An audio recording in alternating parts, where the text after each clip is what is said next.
નમસ્કાર મિત્રો, હું છું આચાર્ય સંકેત શુક્લ અને આપ સૌમાં રહેલા શિવ તત્વને મારા વંદન.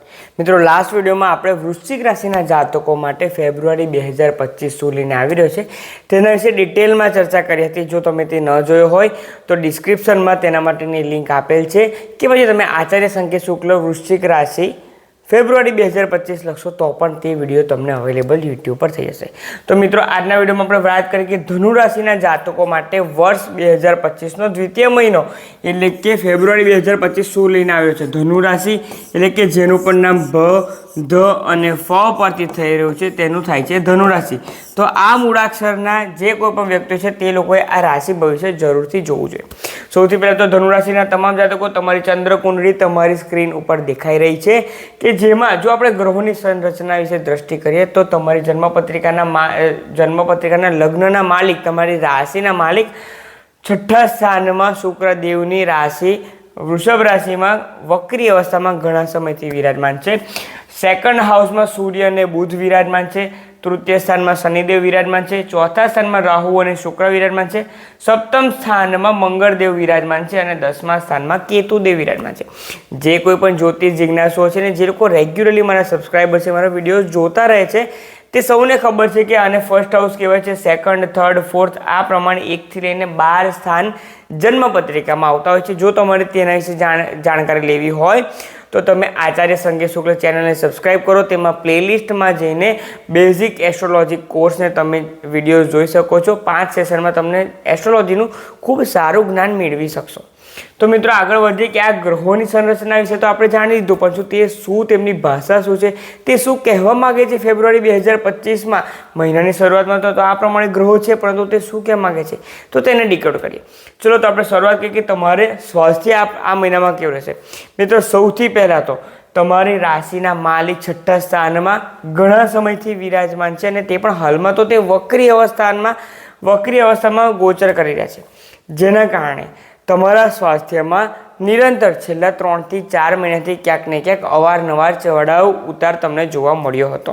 એટલે કે દરેક મહિનામાં તમારે હોસ્પિટલના ધક્કા તો ખાવા જ પડ્યા હોઈ શકે તેવા સંજોગો તો દેખાઈ રહ્યા છે. પરંતુ મંગળ દેવતાનું સપ્તમ સ્થાનમાં વક્રી અવસ્થામાં 21 જાન્યુઆરી બાદ જે ગોચર થયું છે, જે તમારા લગ્ન પર સપ્તમ દ્રષ્ટિ કરી રહ્યા છે, સીધી દ્રષ્ટિ, તેના કારણે ધનુ રાશિના તમામ જાતકો આ મહિનામાં સ્વાસ્થ્ય બાબતે થોડીક એક્સ્ટ્રા તમારે કાળજી રાખવી જરૂરી છે. તેનું કારણ તે જ છે કે ગુરુદેવ તો ખરાબ અવસ્થામાં હતા જ છઠ્ઠા સ્થાનમાં, પરંતુ મંગળદેવ પણ વક્રી અવસ્થામાં થઈને આવી રહ્યા છે. તેથી તમારું સ્વાસ્થ્ય બગડી શકે છે, પણ કયા પ્રમાણે તે તો સમજો.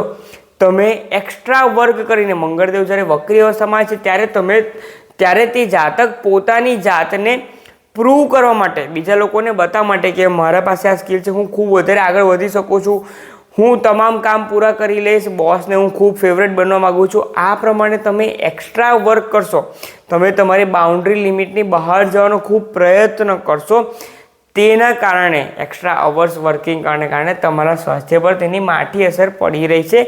તેથી એક્સ્ટ્રા અવર્સ કરો, પરંતુ જેટલી કેપેસિટી હોય તેટલું જ કાર્ય કરો, તેટલું તમારા માટે સારું રહેશે. અને સાથે જ તમારા લાઈફ પાર્ટનરને, તમારા ફેમિલી મેમ્બરને, તમારા સંતાનોને સમય આપવો પણ આ મહિનામાં જરૂર છે. આપણે આગળ વાત કરીએ તો સૂર્ય અને બુધ દેવતા 1 થી 13 ફેબ્રુઆરી સુધી તમારી જન્મપત્રિકાના ફેમિલી હાઉસમાં એટલે કે સેકન્ડ હાઉસમાં વિરાજમાન છે, જેના કારણે તમારા પરિવારના સદસ્યો સાથે 1 થી 13 ફેબ્રુઆરી સુધી ખૂબ સારો સમય પસાર થઈ શકે છે. કારણ કે ત્યાં સુધી સૂર્ય અને બુધની જે યુતિ થઈ છે, જે તમારા માટે શુભ સાબિત થઈ શકે છે. ફેમિલી સાથે ક્યાંક બહાર ફરવા જવાનું પ્લાનિંગ હોય તો તે 13 ફેબ્રુઆરી બાદ થઈ શકે છે. તેનું કારણ શું છે? તેનું કારણ તે છે કે 11 ફેબ્રુઆરી બુધદેવ તૃતીય સ્થાનમાં આવી રહ્યા છે અને 13 ફેબ્રુઆરીએ સૂર્યદેવ તૃતીય સ્થાનમાં આવ્યા છે. તૃતીય સ્થાન તમારું ટ્રાવેલિંગનું છે ને ત્યાં ઓલરેડી મૂળ ત્રિકોણ રાશિના શનિદેવ વિરાજમાન છે, જેના કારણે સૂર્ય, શનિ અને બુધની યુતિ તે તમારા એક્સ્ટ્રા એફર્ટ એટલે કે તમારે એક્સ્ટ્રા ટ્રાવેલિંગ વધારે કરવું પડે તેવા સંજોગો દેખાઈ રહ્યા છે. તેથી કોઈ ખોટા કાર્ય માટે તમારે ટ્રાવેલિંગ ન કરો, તેના કરતાં તમે પહેલેથી જ પ્રાયોર પ્લાનિંગ કરી દો કે કોઈ પણ નાની એવી ટ્રીપ તમારે આ મહિનામાં કરવાની છે તમારી ફેમિલી સાથે, જેના થકી તમે તમારા જીવનમાં અને તમારા ફેમિલી સાથે કૌટુંબિક સુખ શાંતિ તો રહેશે, પરંતુ પોઝિટિવિટી આવી શકે છે. આગળ વાત કરીએ તો તમારા નોકરી માટે એટલે કે નોકરી જે લોકો પણ કરી રહ્યા છો તો કેતુદેવ વિરાજમાન છે, જેના કારણે તમને ઘણા સમયથી વિચાર આવી રહ્યા છે કે મારે જોબ ચેન્જ કરવી છે કે પછી હું એક કરતાં વધારે પણ અવર્સ થઈ શકે તે પ્રમાણેની એકથી વધારે મલ્ટિપલ જોબ કરવા માગું છું, ફ્રીલેન્સિંગ કરવા માગું છું, આ પ્રમાણના તમારા વિચારો રહી શકે છે. છેલ્લા 6-8 મહિનાથી, હાલની વાત નથી, ઘણા સમયથી આ વાત ચાલી રહી છે, પરંતુ તમે તેમાં સફળતા નથી મેળવી શકતા. આ મહિનામાં પણ તેમાં ક્યાંક ને ક્યાંક 30% જેવો ચેન્જ આવી શકે છે, એટલે કે તમને ક્યાંક ને ક્યાંકથી ઓફર મળવાના સંજોગો દેખાઈ રહ્યા છે. જે તમે એક્સ્ટ્રા કામ કરવા માગતા હતા તેનું કારણ ફક્ત તે જ છે કે શુક્રદેવ ચતુર્થ સ્થાનમાં પોતાની ઉચ્ચ રાશિમાં વિરાજમાન છે રાહુ દેવ સાથે. એટલે જે લોકો પણ ડિજિટલ મીડિયા કે પછી કોઈક ને કોઈ રીતે ડિજિટલ માધ્યમથી જોડાયેલા કાર્યો કરી રહ્યા છે, એટલે કે mobile phone, laptop, tablet, computer, આ બધા પર જે લોકોએ કાર્ય કરવાનું હોય છે કે તેને લગતી કોઈ પણ સિસ્ટમનું કાર્ય કરવાનું હોય છે, તેમને પોતાના જીવનમાં, કરિયરમાં કંઈક ચેન્જ આ મહિનામાં દેખાઈ શકે છે. તેવી ઓપોર્ચ્યુનિટી તમારું દસ્તક આપી શકે છે. આગળ વાત કરીએ તો તમારા લગ્ન જીવનમાં મંગળદેવ વક્રી અવસ્થામાં સપ્તમ સ્થાનમાં છે.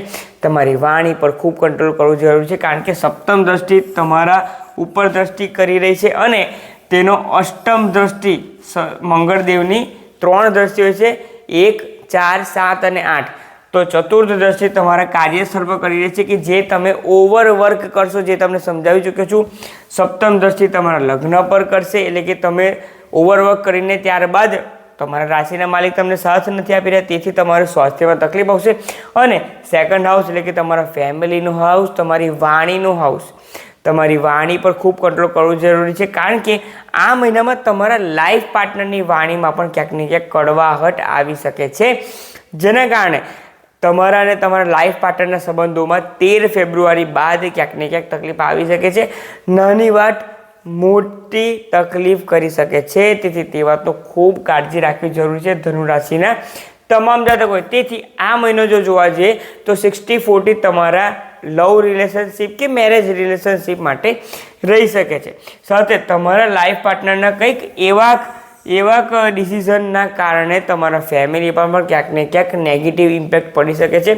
ફેમિલીમાં એટલે કે ઘરમાં પણ નેગેટિવ નકારાત્મક વાતાવરણ થોડુંક રહી શકે છે, તેથી તમારા લાઈફ પાર્ટનરને તમારે થોડોક સપોર્ટ કરવો ખૂબ જરૂરી રહેશે. આગળ આપણે વાત કરીએ તો જે કોઈ પણ બિઝનેસ કરી રહ્યા છે, તો બિઝનેસમાં જો તમે તો કોઈ વ્યક્તિ સાથે પાર્ટનરશિપમાં બિઝનેસ કરી રહ્યા છો તો તમારા પાર્ટનર શું કરી રહ્યા છે, ક્યાં ઇન્વેસ્ટમેન્ટ કરવાનું પ્લાનિંગ કરી રહ્યા છે, કોના સાથે મળી રહ્યા છે, તેને ખૂબ કાળજી રાખો. હું તેમ નથી કહેતો કે તે તમારા સાથે દગાબાજી કરશે, પરંતુ તે ક્યાં શું ઇન્વેસ્ટમેન્ટ કરી રહ્યા છે તમારા બિઝનેસના રિગાર્ડિંગ, તેની તમારે કેર કરવી જરૂરી છે. નહીં તો કોઈ મોટી ડીલ થઈ જાય જેની રાશિ તમને મળવી જરૂરી છે, એટલે કે જેનો તમને બેનિફિટ મળવો જરૂરી છે, તે તમારા પાર્ટનર જાતે જ તેનો રસ્તો કરી શકે છે. તેથી બિઝનેસ કરતા તમામ ધનુ રાશિના જાતકો તમારા પાર્ટનર સાથે એટલે કે બિઝનેસ પાર્ટનર સાથે ભેગા મળીને આ મહિનો કરવાનો છે. અધરવાઇઝ તમને ક્યાંક ને ક્યાંક તે તકલીફ આવી શકે છે, તમારા બે વચ્ચે પણ મતાંતર થઈ શકે છે. સાથે જ બિઝનેસમાં કાર્ય બાબતે કોઈ તકલીફ નથી, જે પ્રમાણે ઓર્ડર આવતા હતા તેના કરતાં પણ વધારે વધી શકે છે. બિઝનેસને ગ્રો કરી શકો છો તમે, પરંતુ ફક્ત એક કાળજી રાખવાની છે, લિમિટમાં જ કાર્ય કરવાનું છે, તો તમે બિઝનેસમાં સારું આગળ વધી શકશો અને સ્વાસ્થ્યની પણ કોઈ તકલીફ નહીં આવી શકે. હવે જે કોઈ પણ ધનુ રાશિના વિદ્યાર્થીઓ છે, તો વિદ્યાર્થીઓ તમારી રાશિના માલિક મંગળ દેવતા પંચમ સ્થાનથી તૃતીય એટલે કે સપ્તમ સ્થાનમાં વિરાજમાન છે.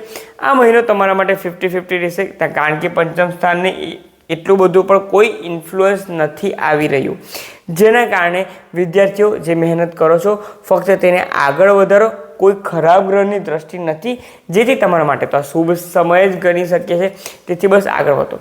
સાથે જે કોઈ પણ જાતકના સંતાન પણ જો ધનુ રાશિના છે કે પછી જાતે તમે ધનુ રાશિના છો, તો તમારા સંતાન થકી પણ તમને ક્યાંક ને ક્યાંક આ સમય દરમિયાન કંઈક વાહવાઈ મળી શકે છે, કે તેમને કોઈક એપ્રિસિએશન મળે કે જેના કારણે તમને પણ ખૂબ પ્રાઉડ ફીલ થઈ શકે છે.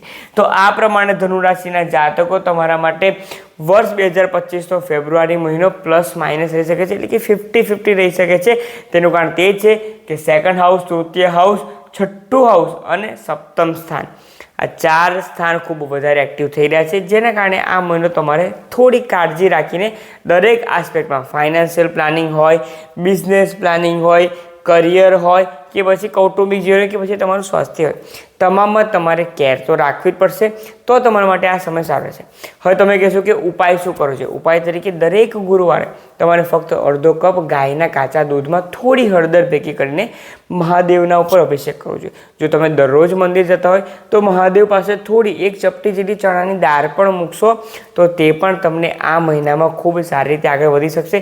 જે કંઈ પણ તકલીફ મેં તમને જે કહી છે તે ક્યાંક ને ક્યાંક સોડીનો ઘા 100થી જઈ શકે છે. તકલીફ તો થવાની છે પરંતુ તેને આપણે મિનિમાઇઝ કરી શકીએ છીએ.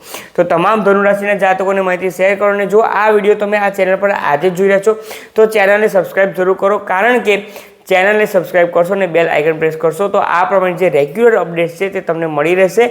અને ખૂબ શુભ મુહૂર્તનો વિડીયો જોઈ રહ્યા છો તો બસ ચેનલને સબસ્ક્રાઈબ કરો, તમામ લોકોને માહિતી શેર કરો. ઓમ નમઃ શિવાય. હર હર મહાદેવ.